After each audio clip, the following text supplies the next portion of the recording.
Welcome to, sorry if I spit when I speak. We have an interesting show Breaking. today.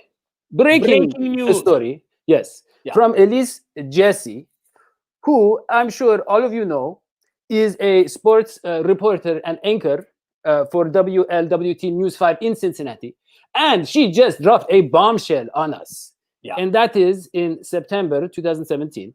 The Bengals players wanted to kneel for the anthem, and there was an emergency meeting with Mike Brown, and she's going to tell us the details. But it's very, very interesting. Yeah. Yeah, and we want This to is what you bring call her in. this is what you call a local story that's about to go national. And Yes. I think that having met with and spoken with Elise before the show, this is going to be just an amazing Oh yeah, story, but also yeah. reporter. I mean, just breaking such big news. I'm so excited to have her on the show. Yeah. Oh, me too. I can't imagine the ratings. Here we go. Elise, Hi, guys. Hey. hi. Thank you so much for joining us. Thank you for having me. I appreciate it. Yeah, it's so great. Yeah. And Elise, thank you for doing your job so well. I mean, nowadays, really, honestly, now a lot of reporters are feeling bullied. A lot of reporters are not speaking the truth enough. But you're out there getting the hard stories. Yeah. I think a lot of reporters are under a lot of pressure, and there's just a different view of the media these days. And we're all just kind of fighting through it and trying to tell the best stories we possibly can at this point. Yeah. Well, and great job with that story. And maybe Elise, why don't you give us a gist of the story before we discuss? Yeah. So if you have not read the story, essentially in 2017, it was week 3 of the NFL season, and President Donald Trump had said that the players who kneel should lose their jobs, and also called them a few names, and that did not sit well with the players at the time. And so that was on Friday. The Bengals fly to Green Bay on Saturday, and one of the players in particular, George Iloka, who was in the piece, had mentioned that it was just weighing really heavily on his heart and his mind, and he felt that it would be extremely important for him to kneel and to also protest what Colin Kaepernick was protesting at the time, and still is, which was police brutality, especially against the Black community. And so he wanted to kneel, and he voiced his convictions to a few teammates, and that turned into an informal player-run meeting, about 30 guys. And they all, were having discussions with each other about their different viewpoints, why some wanted to kneel, why others didn't want to kneel or didn't want their teammates to kneel. And that led to an emergency team meeting, from what they say.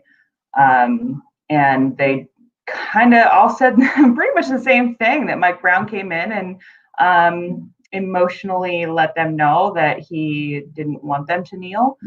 And they went from there. I mean, players were going to do something no matter what, and they ended up deciding that they were going to link arms in solidarity, and that's what they did. And afterwards, when some of the players I've spoken to think about that day and think about where the world is now, I think a lot of them regret that decision. Preston Brown in particular said that was the biggest regret of his NFL career.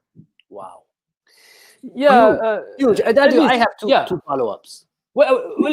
Okay, just real quick. Yeah, please, Odi, I just wanted. So, at least you mentioned some of the players, and who are these players? Because I know you mentioned this multiple times, that they had. Hold on.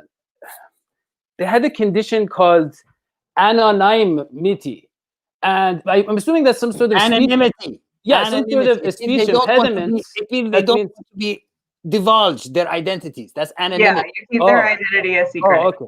Because I just wanted to know who they. Okay. No, it's not a medical condition. They don't want to be known. It's not a. They don't have a condition. No, and the league cannot tell you who they are, because they can't. No, that's a privilege that they have. When they want to be an anonymous source, you can't just out them. Otherwise, then they don't trust reporters in the future. You see. Right. Okay. But okay. So then you mentioned, you quoted Iloka as saying it's about 50% African American, 50% of my Caucasian brothers, and it was like the African Americans were like, we need to kneel, and the white players telling us, you guys don't need to do that. you know, is that just Iloka, or I mean, do we know that it was basically divided half and half along those lines? That was actually I my think question. different players took it differently. Not everyone agreed on that standpoint. But I mean, the numbers exactly we're not totally sure on. But there was some division within that room on whether or not it would be appropriate to kneel that Sunday. And follow up, Elise, on that one. I mean, I noticed in your article there was some talk of a perhaps racial divide, not a perfect and clean racial divide. I'm sure there were white players who were supportive of kneeling and some who were not. There was also a regional divide in that Iloka was, if I'm not mistaken, from Buffalo, and that was part of it. Could you expand on that? Explain maybe that part of the article? Oh, so Preston Brown had played in Buffalo previously. Right. And a lot of his teammates were kneeling that Sunday, and he did not. And the following year, he actually grew up in Cincinnati. So he wanted to come back and play for the Cincinnati Bengals. And the next year, he did get that opportunity, but he also told me that he doesn't think that he would have had that opportunity to come and play for Cincinnati if he would have taken a knee that day. And that's his perspective. And might I just comment, Dadio, how big of a piece of news this is? Okay. Because what you're really having is you're having players censor themselves in fear of losing their jobs for something that the President of the United States said. And I don't know if you recognize how big and unusual that is. Well, that is true. That is true. But I just real quick, Elise, I want to ask you about Eric Reed. Do you know about that story? Because that was the same offseason. So Iloka, just for our viewers to remind them, he got cut after this incident, the next offseason. And it was said, it was because they wanted more playmaking at the safety position. They drafted Jesse Bates, then they cut Iloka. We all know that.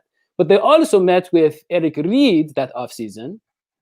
And they asked him, supposedly, he filed a grievance saying that they asked him about the kneeling, and he said he would kneel, and they didn't sign him. What can you tell us about that? I have not. I mean, I've read about it, obviously, and that was in the New York Times, I believe. But I have not done digging on that necessarily. This story alone took nearly a month of work, just trying to get the appropriate stories and get the right accounts and reach out to as many people as possible. And I would say that almost every player that I spoke to felt that if they would have taken a knee, that they would have had their money messed with. And I think that's why a lot of them remain to choose to be anonymous. They would rather not even put their livelihood on the line. So I just want to make clear, being anonymous is a choice and not a medical condition. No, you're not born anonymous. But let me, Elise, so you also report, just to be clear, that Mike Brown said, the team spokesman said that he met with all the players while they were in Green Bay, and they had a positive and open discussion, and he did not direct them what to do, and then he gave them $250,000 to social justice causes. Yes, that was a couple weeks ago, I think. That's what we call in the industry a pittance. I mean, I'm sure that the meeting went a lot like our meetings in this studio, and we talk about snack possibilities, where you come in and seem very open, but by the end, every tub is just full of Cheetos. So I think that there is a way to talk, and I think there is a way to get communication going. I thought the interesting thing about Mike Brown's position, too, was that it seemed to be, in some ways, shaped by how he saw Cincinnati reacting to kneeling and the fan base. Yeah, and for that reason, I want to bring in a loyal Bengals fan very, very soon. We're going to bring in a Bengals fan to represent the fan base. But I just want to ask one thing. Is there any way, because you said this reflects the culture. Could I just get Elise's response to that? To what extent did you get the sense that it was about the climate in Cincinnati, the kneeling issue? Yeah, a few players had mentioned that he was worried about how the fans would react if they knelt. Cincinnati is pretty conservative.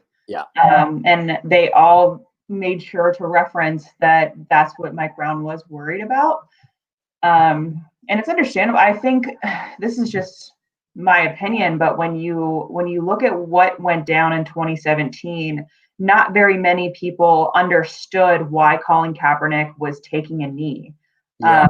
And now here in 2020, so many people have been educated on the reasons behind his kneeling, how the Black community is affected negatively, especially when it comes to police brutality. And they're recognizing that Colin Kaepernick was looking for change and looking to bring more attention to this issue.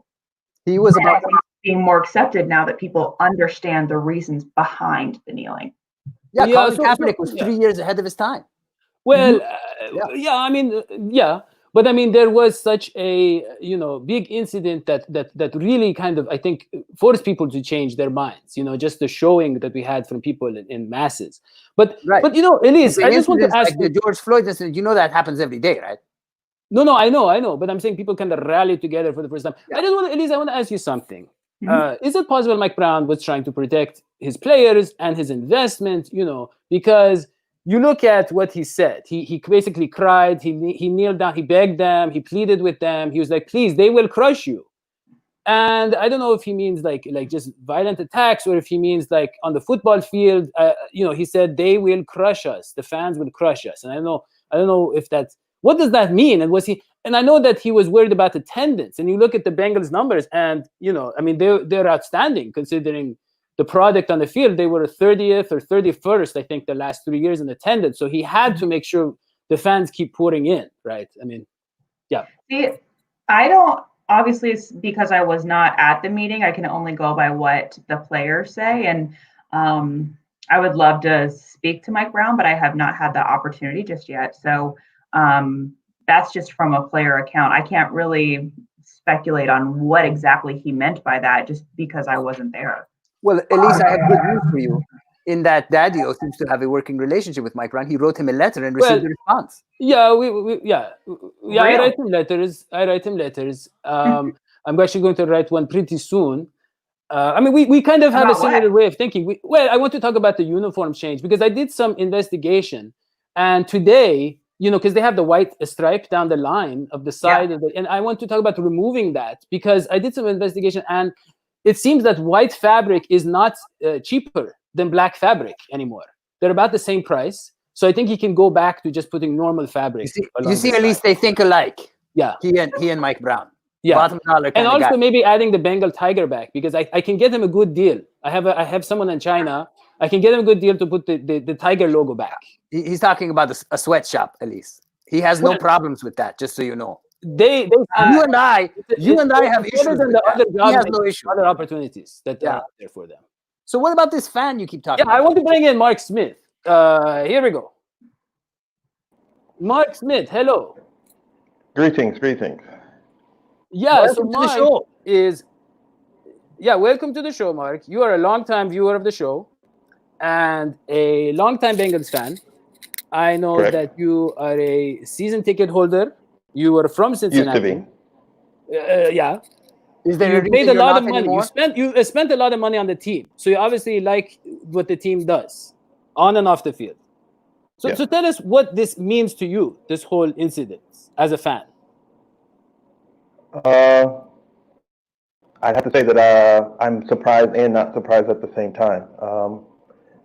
Mike Brown is a businessman at the end of the day, and this is his baby. Most seems like a lot of owners have interests other places, and this, the teams are more of their pet project, but this is Mike Brown's family business. So I understand. I'm on Twitter, and I'm in some Bengal chats on Facebook and whatnot, and it was an extremely divisive situation. It still is, honestly. It's still talked about almost every single day, Kaepernick and the kneeling situation.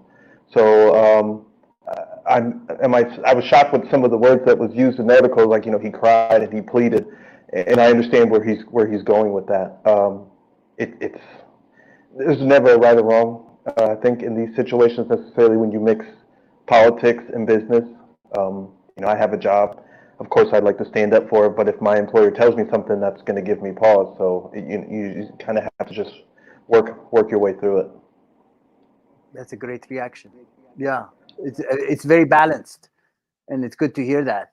I see where you're coming from. I can understand why Cincinnati might not have wanted to be on the forefront of this, but what I don't understand, to be quite honest with everybody out there, is why does it bother everybody so much if someone kneels during the anthem when Kaepernick got that suggestion from a veteran who told him, please kneel during the anthem instead of sitting it out. I don't know if you know that. I mean, I know you know that at least. I'm saying I don't know if the average person knows that Kaepernick got this idea of kneeling from a veteran who said that that's the most respectful course of action. Yeah. More respectful than sitting. That's initially what's happening. Exactly. And it's a respectful thing, but it's saying, look, you want to talk about liberty? You want to talk about freedom? Let's have it be for everybody. And if you're living in a society where there's systemic racism, and that's the problem, it's not any particular police officer. There are great people on any police force. Mm-hmm. You got to cure that problem before you have freedom. So we can't stand here and pretend that we have freedom for everybody and rights for everybody and perfection for everybody. It seems like so. Why does it seem so clear to me but not clear to everybody else? That's my question, I guess. Just personal feelings get in the way sometimes. The way I feel about it is I have always felt that I would stand because others have the right to kneel. And then the second they don't have the right to kneel, then I would no longer stand. I think one thing we're losing in this country is the ability to disagree, but also remain friends. It's always, if you don't agree with me, you're my enemy. And I completely disagree with that. I understand why some would say that's very disrespectful to the flag. I understand it. I don't agree with it. I have older family members that are gone that fought in Korea and other wars, and they weren't afforded such luxuries that they were fighting for other humans back in their own home country. So I think when you say it's disrespectful to the soldiers, that would be the soldiers that you would think that would be disrespectful to. I know some of my family members would be proud that we were standing up for what we believe in, and that's kind of what to me, I believe America to be. I don't have to agree with you, but I agree with your ability to speak how you feel, and I think we're sort of losing that in this conversation a little bit. No, I think people want to paint things their own way. Let's be clear. I mean, Mike Brown. I don't know if it was so much about what is right or what is respectful, right? I mean, he's worried about his business. I mean, that's why he cried. Have you ever lost that much money before? I have. It does make you beg and cry, and you do really, you will sink to new levels if you're about to lose that much money. But I don't know if he was crying. I know he was emotional. Yeah, they told me it didn't say crying. No, it didn't say crying in the article. I just kind of read that into it. Yeah. I wonder what will happen in 2020 because now people are having more conversations with each other about what someone goes through. And when you think about, I listen to so many players about, what goes on in their lives, especially when people don't know who they are, what they do for a living. They go into a store and instantly they feel like they have eyes on them. And they've mentioned how they don't pick up a product in a store unless they plan on buying it. Always get a bag, always get a receipt to prove that you didn't steal something. Yeah. Not to wear a hoodie, not to wear a wife beater when you're driving. And so many things that they have to think about that I will never personally understand, but I can listen to what they go through and empathize with them and realize that, we do need change. Yes. And it's your empathy that has made you, I think, successful as a reporter. I will say that's the issue, is that everybody imagines that they have the same experience when they leave the house and living in this country. And so it's hard for them to imagine, really, until you walk in someone else's shoes. It's hard to imagine what other people see. Right. And sometimes it's small things. Sometimes it's going to a restaurant and being seated in a certain place, or going to a place where you want to shop and not being helped because people assume, I read an article just today that there was this restaurant that had a dress code. And this is such a small thing, but it's such a big thing because it's happening everywhere. They had a dress code, and there was a mother and her son. They were African-American, and they said the son didn't meet the dress code. And then the mother turned around, and there was a young boy who was white wearing the same thing and not being kicked out.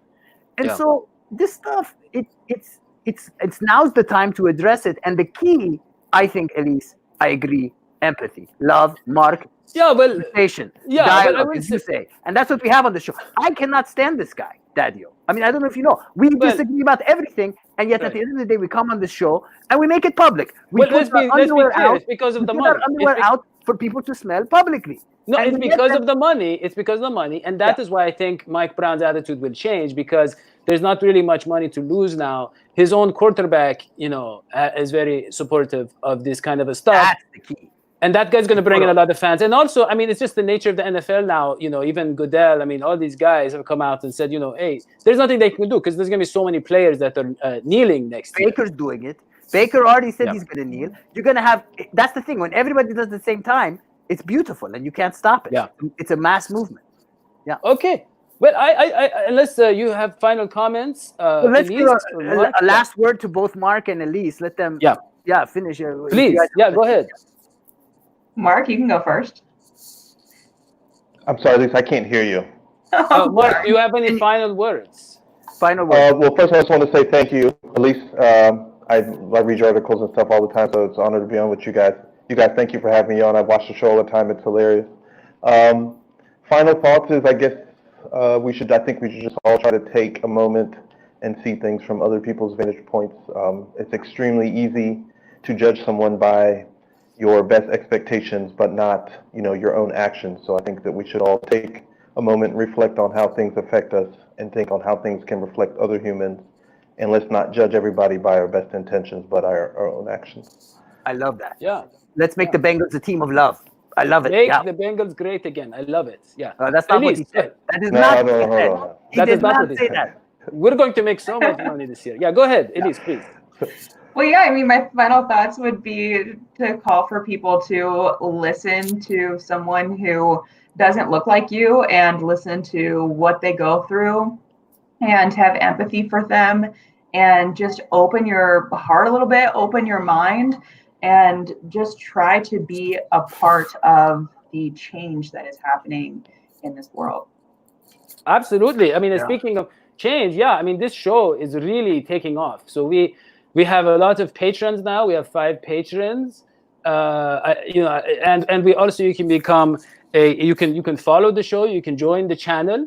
I know if money is tight and you can't join the Patreon, you can get a 1 cent discount per tier by becoming a member. So instead of paying $1 to become in the Kevin Huber tier, you can pay 99 cents and so forth. Please support the show. It's very important. We have a lot of important issues to talk about.